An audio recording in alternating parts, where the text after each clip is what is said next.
안타까운 소식은 언제나 예고 없이 찾아온다.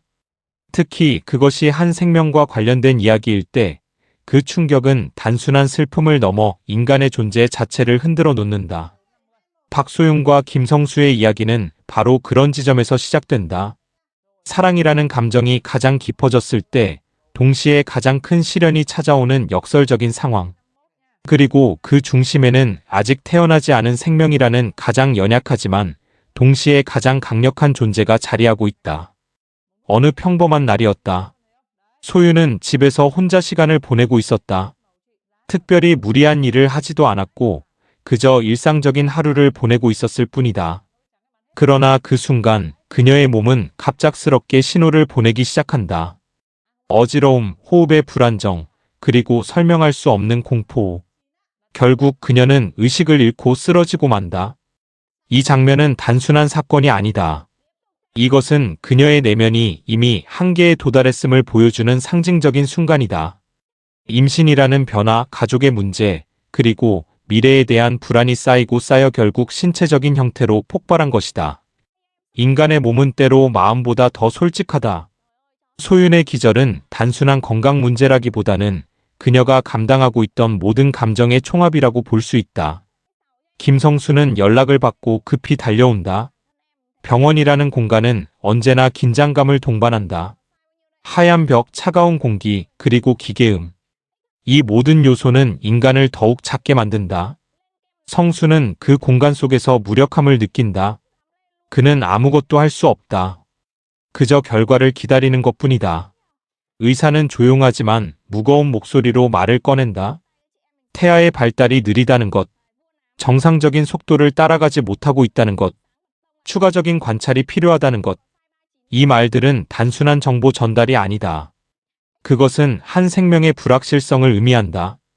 이 순간 성수의 심리는 복잡하게 얽힌다. 그는 남자친구이자 동시에 아버지가 될 가능성을 가진 존재다. 그러나 아직 아무것도 확정되지 않은 상태에서 그는 어떤 역할을 해야 할지 혼란에 빠진다. 책임을 져야 한다는 압박감과 아직 준비되지 않았다는 현실 사이에서 갈등하게 된다. 그리고 의사는 결정적인 말을 한다. 숨기지 말고 소윤에게 다 말해줘. 이 한 문장은 이야기의 핵심을 관통한다. 진실을 말하는 것은 언제나 옳은가? 아니면 상대를 보호하기 위해 숨기는 것이 더 나은가? 성수는 이 질문 앞에서 깊은 고통을 느낀다. 그는 소윤을 사랑한다. 그렇기 때문에 그녀를 아프게 하고 싶지 않다. 그러나 동시에 그녀가 아이의 엄마라는 사실을 생각하면 진실을 숨기는 것은 또 다른 배신이 될 수 있다. 소윤이 의식을 되찾는 순간 이야기는 또 다른 국면으로 접어든다. 그녀의 눈빛은 불안과 두려움으로 가득 차 있다. 그녀는 이미 무언가 잘못되었다는 것을 직감한다. 인간은 때로 말보다 분위기를 먼저 읽는다. 이때 성수의 선택은 매우 중요하다. 첫 번째 가능성은 그는 사실을 그대로 말하는 것이다. 이 경우 소유는 큰 충격을 받게 될 것이다. 그러나 동시에 그녀는 상황을 정확히 인식하고 앞으로의 선택을 스스로 할 수 있게 된다. 이것은 고통스럽지만 성숙한 선택이다. 두 번째 가능성은 그는 일부 사실을 숨기는 것이다. 조금 더 지켜봐야 한다라는 식의 완화된 표현으로 상황을 전달할 수 있다. 이는 단기적으로는 소윤을 보호하는 것처럼 보이지만 장기적으로는 더 큰 상처를 남길 가능성이 크다. 진실은 결국 드러나기 때문이다. 세 번째 가능성은 그는 아무 말도 하지 못하는 것이다. 침묵. 이것은 가장 인간적인 반응이지만 동시에 가장 위험한 선택이다. 침묵은 오해를 낳고 관계를 무너뜨릴 수 있다. 소윤의 입장에서 보면 그녀의 심리는 더욱 복잡하다. 그녀는 이미 여러 가지 문제를 안고 있는 상태다.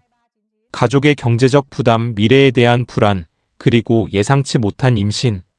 이 모든 상황 속에서 아이의 건강 문제까지 더해진다면 그녀는 극한의 선택 앞에 놓이게 된다. 그녀는 스스로를 탓할 수도 있다. 내가 잘못해서 그런 걸까? 라는 죄책감. 이는 많은 임산부들이 겪는 심리적 반응이다. 그러나 실제로는 개인의 잘못이 아닌 경우가 대부분이다. 그럼에도 불구하고 인간은 이유를 찾고 싶어 한다. 이유가 있어야 고통을 이해할 수 있기 때문이다. 이 시점에서 두 사람의 관계는 시험대에 오른다. 사랑은 단순히 행복한 순간을 공유하는 것이 아니다. 가장 힘든 순간에 어떤 선택을 하느냐가 진짜 사랑을 결정한다. 성수는 함께 싸우는 선택을 할 수 있다. 그는 소윤에게 모든 것을 솔직하게 말하고 우리가 같이 해결하자고 말할 수 있다. 이 선택은 매우 용기 있는 행동이다. 왜냐하면 결과가 보장되지 않기 때문이다. 반대로 그는 거리두기를 선택할 수도 있다. 상황이 너무 무겁고 감당하기 어렵기 때문에 한 발 물러나는 것이다. 이것은 비겁해 보일 수 있지만 인간적으로 이해 가능한 선택이기도 하다. 소윤 역시 선택의 기로에 서게 된다. 그녀는 아이를 지키기 위해 모든 것을 감수할 것인가 아니면 현실적인 판단을 할 것인가? 이 질문에는 정답이 없다. 각자의 삶의 가치관에 따라 다른 결론이 나올 뿐이다. 앞으로의 전개를 예측해보자면 몇 가지 시나리오가 가능하다. 첫째, 두 사람은 서로를 더욱 의지하게 될 가능성이 있다. 위기는 관계를 무너뜨리기도 하지만 반대로 더 단단하게 만들기도 한다. 이 경우 성수는 더욱 적극적으로 책임을 지려 하고 소유는 그의 존재를 받아들이게 된다. 둘째, 갈등이 심화될 가능성도 있다. 서로의 선택이 다를 경우 그 차이는 쉽게 좁혀지지 않는다. 특히 아이의 문제는 타협이 어려운 영역이다. 셋째, 일정 기간 동안 거리를 두는 선택을 할 수도 있다. 감정을 정리하고 각자의 방식으로 문제를 해결하기 위한 시간. 이 과정에서 두 사람은 각자의 삶을 다시 돌아보게 된다. 마지막으로 재회의 가능성도 존재한다. 그러나 그 재회는 이전과 같은 형태가 아닐 것이다. 더 현실적이고 더 무거운 관계로 변화하게 된다. 결국 이 이야기는 단순한 연애 이야기가 아니다. 이것은 선택에 대한 이야기다.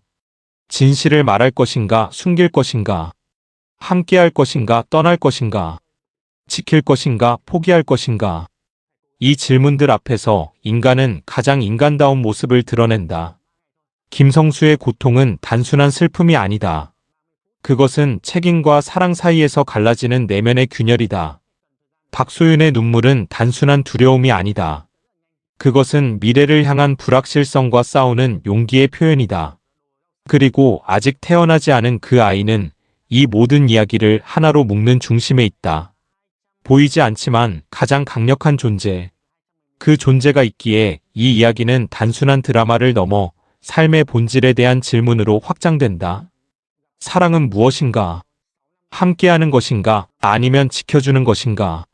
어쩌면 그 답은 이 두 가지를 모두 선택할 수 있을 때 비로소 완성되는 것인지도 모른다.